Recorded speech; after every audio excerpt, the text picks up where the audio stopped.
ایک صحابی تھا حضور کا، اس کا ظاہر نام تھا، وہ دیہات کی ترکاریاں لاتا اور مدینے میں بیچتا، اور حضور علیہ الصلوۃ والسلام شہر کی چیزیں اسے تحفے میں دیتے۔ ایک دن وہ کوئی چیز بیچ رہا تھا، حضور پیچھے سے گئے اور چپکے سے جا کے اس کی آنکھوں پہ ہاتھ رکھ لیا۔ یہ کبھی آپ نے بھی کیا ہوگا، اس کو کہتے ہیں کولی بھرنا۔ جب آپ کا کوئی گوڑا دوست ہو، بڑا جانی اور جگری، جس سے آپ بڑے فرینگ ہو، تو پھر وہ بیٹھا ہو اور آپ پیچھے سے چپکے سے جا کے اس کی آنکھوں پہ ہاتھ رکھ لیتے ہیں، اور پھر وہ بولتا ہے کہ کون ہے، اور آپ یہ دیکھنا چاہتے ہیں کہ میرا نام کس نمبر پہ آتا ہے۔ بات تو کرتا ہے کہ جناب تجھے یاد رکھتا ہوں، تو آج میں نے ہاتھ رکھے ہیں تو ظاہر اپنے قریبی دوستوں کا نام لے گا، تو میں کس نمبر پہ آتا ہوں۔ تو کسی کی کولی بھرنے کا مطلب یہ ہوتا ہے میں دیکھوں تو صحیح اس کو میرے سے محبت کتنی ہے۔ تو اللہ اکبر، وہ بیٹھا تھا، حضور پیچھے سے گئے، چپکے سے جا کے اس کی کولی بھر لی۔ اب حضور کے ہاتھ آنکھوں پہ آئے ہوں اور سینے تک ٹھنڈ نہ گئی ہو، یہ کیسے ہو سکتا ہے؟ اس کو نہ پتا چلا ہو کہ حضور ہے، بلکہ حدیث میں آتا ہے کہ وہ بولتا نہیں۔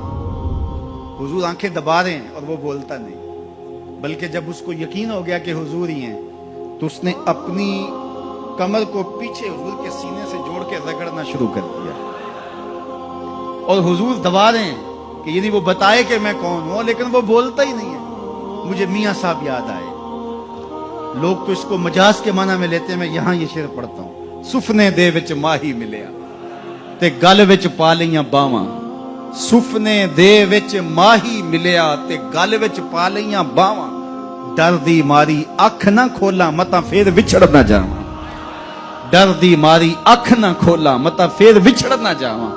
تو حضور آنکھیں دبا رہے ہیں اور وہ نہیں بولتا۔ حضور خود ارشاد فرمایا، اس غلام کو کون خریدے گا؟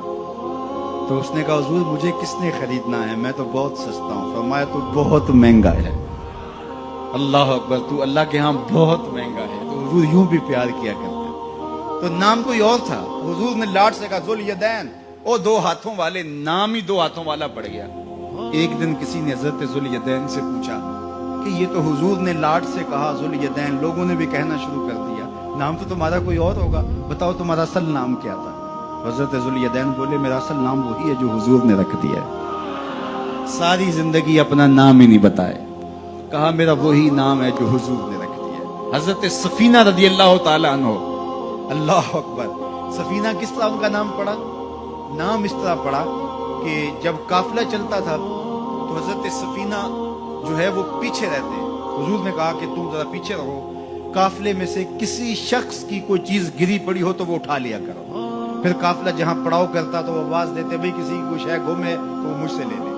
تو کسی کی کوئی چیز گری ہوتی، کسی کا جوتا گرا ہوتا، کسی کی کوئی اور چیز گری ہوتی، کسی کا کوئی برتن گرا ہوتا، تو وہ ایک دن حضور نے دیکھا کہ انہوں نے بہت ساری چیزیں اٹھائی ہوئی ہیں، اور سفینہ عربی میں کشتی کو کہتے ہیں، بڑی کشتی کو۔ تو حضور نے فرمایا تو سفینہ ہے، تو کشتی ہے؟ اللہ اکبر، نام ہی سفینہ پڑ گیا۔ ایک قافلے میں بچھڑ گئے، پیچھے رہتے تھے، بچھڑ گئے، قافلہ نکل گیا۔ اب جنگل ہے اور کوئی رستہ سجھائی نہیں دے رہا۔ خیر کیا دیکھا کہ ایک شیر ہے، انسانی بو سونگ کے حملہ آور ہونے کے لیے آگے بڑھا۔ تو شیر جب قریب آیا نا اور حملہ کرنے لگا، تو حضرت سفینہ نے شیر کو کیا کہا، سن لو ذرا۔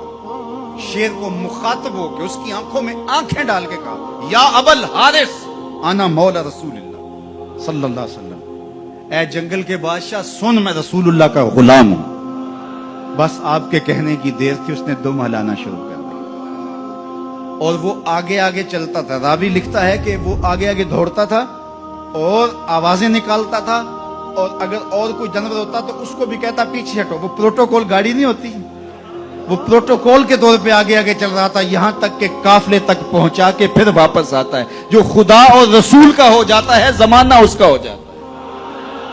تو کہا کہ تم کس کی تلاش میں لگے ہو، آؤ ذرا ان کے ہو کے تو دیکھو۔